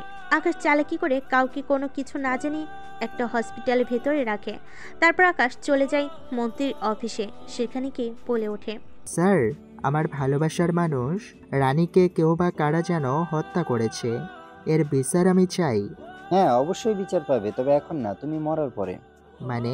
এরপর তারা এক করে সবাই বের হয়ে আসে, চারিদিক দিয়ে ঘিরে ধরে আকাশকে। আকাশের কাছে কোনো অস্ত্র নেই, সবার হাতে চাকু, ব্লেড, বন্দুক। আকাশ এটা দেখে বলে ওঠে, এটা তোমরা কি করছো? তোকে বলেছিলাম না যে তোর আপনজনদের হাতে তোকে মারবো, আজকে সবাই তোকে মারবে। কথাটা বলতে দেই, কিন্তু আকাশের পেটের মধ্যে ছুরি, গুলি, ব্লেড দিয়ে আঘাত করতে কেউ ছায়নি। ক্ষত বিক্ষত করে ফেলে আকাশের শরীরটা। হঠাৎ আক্রমণে আকাশ কোনো কিছু করতে পারে না। আকাশের নিথর দেহটা সেদিন রাতে সেই জঙ্গলের ভেতর গোরস্থানের মাঝে পুঁতে দিয়ে আসে। তারপর সেই দিন সেই রাতের মন্ত্রী পেয়ে মায়া আকাশকে কবর থেকে তুলে সুস্থ করে। এটাই ছিল অতীত। তারা তিনজন মিলে চলে আসে একটা নাইট ক্লাবের সামনে। নাইট ক্লাব থেকে বের হচ্ছে মানিক। হঠাৎ করে মানিকের মুখে কাপড় ঢুকিয়ে অজ্ঞান করে গাড়িতে তোলে। চেয়ারের সাথে বেঁধে রাখা হয়েছে মানিককে। মানিকের সামনে উপস্থিত আছে তারা তিনজন। রানী বলে ওঠে, কুত্তার বাচ্চা, সেদিন তুই আমাকে মিথ্যে বলে সেখানে নিয়ে গিয়েছিলি। তোরা আমাকে সেদিন মেরে ফেলেছিলি, আমার উপরে অত্যাচার করেছিলি না? কথাটা বলে রানী মানিকের পুরুষত্ব কেটে ফেলে। তারপর সেখানে লবণ ঢেলে দেয়। মুখের ভেতর থেকে জিহ্বাটা বের করে কেটে ফেলে, কানগুলো কেটে ফেলে, আর বলে ওঠে, তোর মৃত্যু দেখে আজকে আজরাইলও কাঁদবে। কথাটা বলে তার দুই হাত কেটে ফেলে। তারপর একটা ইঞ্জেকশনের সিরিজ নিয়ে চোখের মধ্যে একের পর এক আঘাত করতে থাকে। চোখগুলোর জায়গা থেকে বেরিয়ে আসে। ব্লেড দিয়ে একের পর এক শরীরটাকে টান দিতে থাকে। ক্ষত বিক্ষত করে ফেলেছে পুরো শরীরটা। এরপর একটা লবণের ড্রামের উপরে ফেলে দেয় মানিককে। এরপর মানিকের শরীরের উপর চুন ঢেলে দেয়। তারপর সেটাকে প্যাকেট করে পাঠিয়ে দেয় মন্ত্রীর উদ্দেশ্যে। মন্ত্রীর পোশাক গুন্ডা বক্সটাকে নিয়ে আসে আর বলে ওঠে, স্যার, বাড়ির বাইরে এটা কেউ রেখে গিয়েছিল, আপনার জন্য নিয়ে আসলাম। ওকে, তুই চলে যা, আমি দেখছি। এরপর গুন্ডাটা চলে যায়। মন্ত্রী প্যাকেটটা খুলে চমকে যায়। কলিজার পানি শুকিয়ে যায় ভয়ে। গলা দিয়ে কোনো আওয়াজ বের হয় না। চোখগুলো যেন চোখের জায়গা থেকে বেরিয়ে আসার উপক্রম হয়েছে। মন্ত্রী চমকে যায়, ভয়ে হাত পা কাঁপাকাঁপি শুরু করেছে। নিচের দিকে তাকিয়ে দেখতে পায় তার প্যান্ট ভিজে গেছে, তার মানে হিসু করে দিয়েছে। মন্ত্রী ভয়ে কাউকে কিছু বলতে পারে না। গুন্ডাটাকে ডাক দেয়। তারপর গুন্ডাটা এসে সেও চমকে যায় এরকম ভয়ঙ্কর মৃত্যু দেখে। এরপর গুন্ডাটা আর মন্ত্রী মিলে তার বাড়ির বাগানে পুঁতে ফেলে মানিকের লাশটাকে। কেউ কোনো কিছু জানে না। পরের দিন সকালে ভার্সিটিতে হাজার হাজার ছাত্রছাত্রী এসেছে। এমন সময় কলেজের ভিতর দিয়ে রক্তাক্ত শরীর নিয়ে দৌড়াতে দৌড়াতে মুখটা প্রবেশ করে। মুক্তার রক্তাক্ত শরীর দেখে সবে চমকে যায়। সারা শরীরে ক্ষত বিক্ষত রক্তের চিহ্ন আর সেলাই করা শরীরটা। হ্যাঁ, তাকে রাতের আধারে বাড়ি থেকে তুলে এনেছিল তারা 3 জন মিলে। তারপর শরীরটাকে কেটে আকাশের রানী মিলের শরীরের ভেতর লবণ, চুল, গোলমরিচ, মরিচের লঙ্কা, পেঁয়াজ, তেল আরও বেশ কিছু ইউরিয়া, পটাশ, ফসফেট ঢুকিয়ে দিয়ে সেলাই করে দেয়। সুইটা জ্বলতে শুরু করে, ছটফট করতে থাকে। 2টা হাত কেটে ফেলে যাতে নিজের হাত দিয়ে সুইটাকে চুলকাতে না পারে। ভীষণ অত্যাচার করে সারা বেল্টের বাড়ি মেরেছে শরীরের ভেতর। পেট কেটে একটা 1 মাইক্রোসিপির বোম রাখা আছে। তারপর সকালে ভার্সিটি গেটের সামনে মুক্তাকে ফেলে চলে যায়। মুক্তা রক্তাক্ত সৈন্যে গুটি গুটি পায়ে ভার্সিটির মাঠে উপস্থিত হয়। মুক্তার এমন অবস্থা দেখে সবাই দৌড়ে আসে। মুক্তা সবাইকে চোখে ইশারা দিচ্ছে, কিন্তু তারা বুঝতে পারে না। মুক্তা বলে ওঠে, ভাই তোমরা আমার কাছে এসো না, আমার শরীরে বোম আছে। আকাশ আর রানী এখনো বেঁচে আছে, ও তোমাদেরকে মেরে ফেলবে, বাঁচতে কাউকে দেবে না। বাঁচতে তাহলে সব ছেড়ে পালিয়ে যাও। মুক্তার দিকে দৌড়ে এসে সবাই মিলে মুক্তার বলা শেষ কথাটা বলতে না বলতেই বুম করে ব্লাস্ট হয়ে ফেটে যায়। পুরো মাঠ জুড়ে মুক্তার শরীরের টুকরোগুলো পড়ে থাকে। ক্ষত বিক্ষত দেহটা চারিদিকে ছড়িয়ে ছিটিয়ে রয়েছে। সবাই ভয়ে পিছিয়ে যেতে থাকে। ভার্সিটিতে হাঙ্গামা তৈরি হয়। দৌড়াদৌড়ি শুরু হয়েছে। ভয়ে তাদের 3 জনের গলা শুকিয়ে এসেছে। ভয়ে কেউ কোনো কথা বলতে পারে না। এমন সময় ভার্সিটির মাঠে বক্সের সাউন্ড থেকে ভেসে আসে, এবার মরার জন্য তৈরি হও শুভ, নতুন করে তৈরি হয়ে এসেছি আমি আকাশ। আর আমি রানী, তোদের রক্ত চুষে খাওয়ার জন্য আবারও মৃত্যুর দরজা থেকে বেঁচে ফিরেছি, শুধুমাত্র তোদেরকে শাস্তি দেব বলে। পাতাল থেকে হলেও তোদেরকে বের করে রাস্তার কুকুরদের মতো অত্যাচার করে মারবো। কেবল তো খেলা শুরু করেছি, ভার্সিটির মাঠে খেলা শেষ হতে আরও অনেক দেরি আছে। মরার জন্য তৈরি হয়, এক এক করে তোদের রক্ত দিয়ে খেলবো হোলি। এই বলে কলেজের ভেতর থেকে আসা আওয়াজটা বন্ধ হয়ে যায়। এই কথা শুনে রাজু, শুভ, রাকিব ভয় চমকে ওঠে। ভার্সিটি থেকে তারা ভয়ে বেরিয়ে যায়, সোজা গিয়ে মন্ত্রীর অফিসে যায়। আর সেখানে গিয়ে বলে ওঠে, ভাই আকাশ এখনও মরে নাই, রানীও বেঁচে আছে। আজকে তারা মুক্তাকে মেরে ফেলেছে। মুক্তার ক্ষতবিক্ষত শরীরটা দেখে কান্না আসছিল। তাকে বম দিয়ে ক্ষতবিক্ষত করে ভার্সিটির মাঠে ফেলে রেখেছি। ওই আকাশ আর রানী, আমরা বাঁচতে চাই, আমরা মরতে চাই না, আমাদের বাঁচাও তুমি। আরে চুপ বেটা, বোকার দল, আমি নিজেই মরতে চলেছি, তোমাদেরকে বাঁচাবো কি করে? চাচা আপন জীবন বাঁচান। আমি ভাবতে পারছি না যে তারা কিভাবে ফিরে এসেছে, কারণ তারা মানিককেও মেরে ফেলেছে। মানিকের ক্ষতবিক্ষত দেহটা দেখে আমার গলা শুকিয়ে গেছে। বাগান বাড়িতে তার লাশটাকে পুঁতে রেখেছি। এরপর এক এক করে সমস্ত ঘটনা খুলে বলে মন্ত্রী, সুমন, শুভ, রাজু, রাকিবকে। তার এরকম ভয়ঙ্কর মৃত্যু অত্যাচারের কথা শুনে তাদের ভয়ে হাত পা কাঁপাকাঁপি শুরু করেছে। গলা শুকিয়ে গেছে, শরীর থেকে বেদরমভাবে ঘাম ঝরতে শুরু করেছে। ভয়ে তারা কথা বলতে পারে না। রাজু বলে ওঠে, আকাশ ভাই একবার মরতে মরতে যেহেতু বেঁচে ফিরেছে, তার মানে সে আগের থেকে 2 গুণ হিংস্র হয়ে হায়না বেঁচে এবারে এন্ট্রি নিয়েছে আমাদের মাঝে। রাজু একদম ঠিক বলেছিল। আজকে যদি রাজুর কথাটা শুনতাম তাহলে আমাদের এভাবে মরতে হতো না। আকাশ বেঁচে ফিরেছে মানে মৃত্যু আমাদের নিশ্চিত। আর যদি রাজুর কথাটাকে শুনতাম তাহলে মরতে হতো না। মন্ত্রী সাহেব, আপনি কিছু একটা করেন। আপনার সাথে হাত মিলিয়ে তো আজকে আমাদের জীবনটা মরতে বসেছে। আপনি যদি আমাদের না বাঁচান তাহলে বাঁচাবে কে? আমি দেখছি কি করা যায়। আমার তো নিজেরই ভয় করছে মানিকের লাশটা দেখে। আমার বাইরে বের হতে ভয় লাগে। চারিদিকে আমি হাজার হাজার সিকিউরিটি দিয়েছি। তোরা আজ থেকে নিজেদের বাড়ি থেকে নড়বি না, নিজেদেরকে ঘর বন্ধ করে রাখবি, তাহলে তোরা বেঁচে যেতে পারিস। আমি এখনই গিয়ে আমার বাড়ির সব দরজা জানালা বন্ধ করে দেব, ঘর থেকে বের হব না। আমিও গেলাম, আমিও বের হব না। মন্ত্রী সাহেব, আপনি খোঁজ খবর নেন আপনার লোকদের মাধ্যমে। আসলে আকাশ আর রানী বেঁচে আছে নাকি কেউ আমাদের ভয় দেখাচ্ছে? তারপর তারা 3 জনের বাড়ির উদ্দেশ্যে চলে যায়। দেখতে দেখতে রাত হয়ে যায়। রাত 9টা বাজে। এমন সময় শুভর বাড়ির দরজা ভেঙে ভিতর 3 জন আগন্তুক প্রবেশ করে। শুভ দরজা ভাঙার শব্দ শুনতে পেয়ে খাটের নিচে গিয়ে লুকিয়ে পড়ে। শুভর গলা শুকিয়ে যায়। কাঁদবে নাকি চিৎকার করবে বুঝতে পারে না। নিজের মুখটাকে চেপে ধরে। 3 জন আগন্তুককে দেখে ভয়ে তার গলা শুকিয়ে গেছে। শুভ বুঝতে পারে না তৃতীয় ব্যক্তিকে। এমন সময় আকাশ উল্টো হয়ে পিছনে ঘুরে খাটের ভেতর থেকে একটানে বের করে শুভকে এরপর চেয়ারে পেতে ফেলে। হাসতে হাসতে আকাশ বলে ওঠে, কিরে মরার ভয় লুকিয়ে আছিস খাটের নিচে? তুই ভাবলি কি করে আমার হাত থেকে বেঁচে যাবে? আকাশ, এই শুয়োরের বাচ্চাটাকে আমি শাস্তি দিব।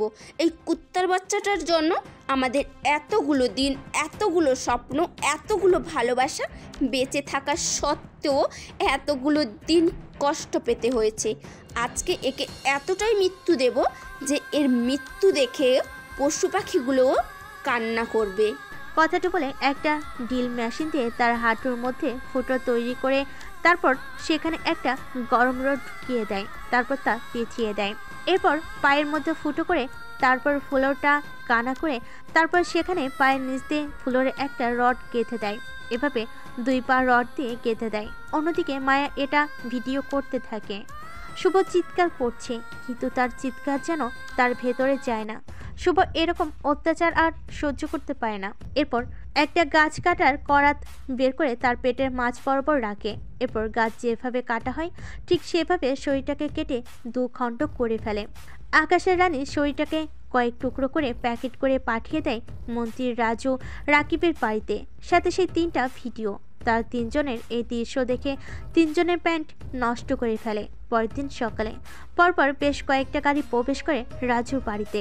রাজু এটা দেখে পেছনে গেট দিয়ে পালাতে নিলে 3 জন আগন্তুক বেশ কয়েকটা গুলি করে রাজুর গুলি খেয়ে সেখানে পড়ে যায়।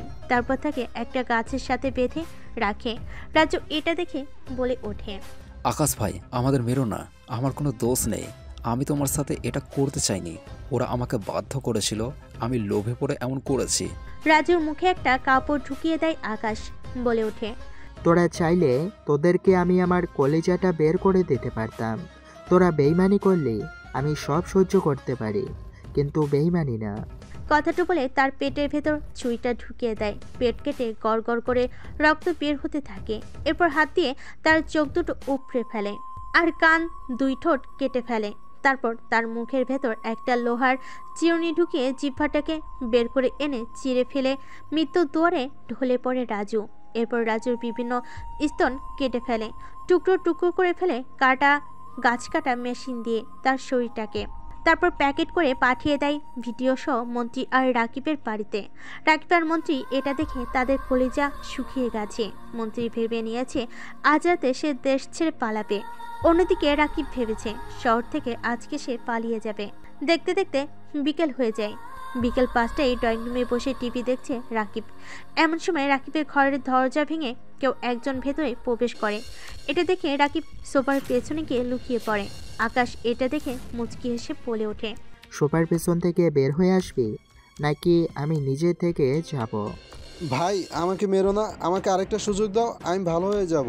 আমি বেইমানি করতে চাইনি, কিন্তু লোভে পড়ে বেইমানি করেছি। আমাকে মেরো না, আমাকে আরেকটা সুযোগ দাও। সেদিন তুই আমাকে ছুরি দিয়ে আঘাত করেছিলি না? আমাকে ক্ষত বিক্ষত করে ফেলেছিলিস তুই, তাই না? তোদের ষড়যন্ত্রে আমি সেদিন মৃত্যুর দুয়ারে ঢলে পড়েছিলাম। তোরা ভেবে নিয়েছিলি আমরা মরে গেছি। আজকে তোকে এতটাই মৃত্যু দিব যে তোর মৃত্যু দেখে এই বিল্ডিংটাও চিৎকার করবে। কথাটা বলে তাকে খাটের সাথে বেঁধে ফেলে। এরপর রানী একটা ড্রিল মেশিনে তার সারা শরীরে কানা করতে থাকে। প্রায় কয়েক হাজার ফুটো তৈরি করে তার শরীরটাকে, এমনকি তার পুরুষত্বের মধ্যে ড্রিল মেশিনটা চালিয়ে দেয়। লজ্জার স্থানটা কেটে পড়ে যায় ফ্লোরে। ধীরে ধীরে মৃত্যুর দুয়ারে ঢুলে পড়ে রাকিব। ক্ষত বিক্ষত শরীরটা সেখানে পড়ে থাকে। এরপর সে শরীরটাকে পুকুরে ফেলে দেয়, যেখানে কুমির বাস করে। এভাবে দেখতে দেখতে রাত 9টা বাজে। মন্ত্রী বাড়ি থেকে বের হতে যাবে এমন সময় মন্ত্রীর সাথে তাদের দেখা হয়। মন্ত্রী তাদেরকে দেখে পালাতে গেলে রানী তার 1 পা কেটে ফেলে। মন্ত্রী সেখানেই পড়ে যায়। তারপর মন্ত্রীকে তার বাড়ির ড্রয়িং রুমে বেঁধে ফেলে। মন্ত্রী বলে ওঠে, মায়া, তুমি আমার সাথে বেইমানি করলে, তুমি এটা আমার সাথে করতে পারলে? তুই যদি আমার সাথে বেইমানি করতে পারিস তাহলে ও কেন পারবে না? তুই মৃত্যুর জন্য তৈরি হ। তোর মৃত্যু আজকে অবধারিত আমার হাতে। এই বলে তাকে একটা মবেলের ড্রামে ফেলে দেয়। তারপর তাকে মবেল চুবিয়ে চুবিয়ে খাওয়াতে থাকে। এরপর মাথাটা নাড়িয়া করে দেয়। তারপর মাথায় মবেল ঘষতে ঘষতে মাথার চামড়া উপড়ে ফেলেছে। তারপর একটা ড্রিল মেশিন দিয়ে মাথার ভেতরে চালিয়ে দেয়, মাথাটাকে ক্ষত বিক্ষত করে ফেলে। তারপর তার জিহ্বা, ঠোঁট, মুখ, চোখ সব কিছু কেটে ফেলে শরীরটাকে ক্ষত বিক্ষত করে রক্তাক্ত শরীরটাকে একটা কাঠ ফাড়াই করা মেশিনে নিয়ে গিয়ে শরীরটাকে কয়েকশো পিস করে ফেলে। তারপর সেগুলো পলিথিন করে রাস্তার কুকুরদের খাইয়ে দেয়। পরের দিন সাংবাদিকদের ডাকতে তারা। আকাশ বলে ওঠে, আমরা বেঁচে আছি, আমরা মরিনি। আমাদেরকে মারার চেষ্টা করেছিল। কিন্তু রাখে আল্লাহ, মারে কে, কথায় আছে না, আজ থেকে ভার্সিটি আমরাই সব কিছু। এরপর এক এক করে সমস্ত ঘটনা খুলে বলে। আইন তাদের কোনো কিছুই করতে পারে না, কেননা তারা অপরাধীদের শাস্তি দিয়েছে, কোনো নির্দোষ মানুষকে নয়। তাই আইন তাদেরকে কোনো শাস্তি না দিয়ে আবার তাদের সম্মান ফিরিয়ে দেয়, তাদেরকে তাদের পাওয়ার ফিরিয়ে দেয় তাদেরকে। এরপর সুখের শান্তিতে তারা বসবাস করতে থাকে। আজ আবার নতুন করে এই জ্যোৎস্নার আলোতে চাঁদের উপরে খোলামেলা আকাশের নিচে চাঁদ আর হাজার হাজার তারাকে সাক্ষী রেখে বাসর রাত উদযাপন করতে থাকে। কেননা আকাশ কথা দিয়েছিল রানীকে যে সে একটা 11 জন খেলোয়াড়ের টিম বানিয়ে দেবে রানীকে। তাই ফুটবল খেলার একটা টিম বানানোর মিশনে লেগে পড়ে আকাশ আর রানী। আমরা দোয়া করি আকাশের রানী যেন এই মিশনের সাকসেস হয় এবং তাদের ফুটবল খেলার একটা টিম বানাতে পারে এই রাতে। গল্পটাকে এখানে শেষ করে দিলাম। কেমন হয়েছে সেটা জানাতে ভুলবেন না।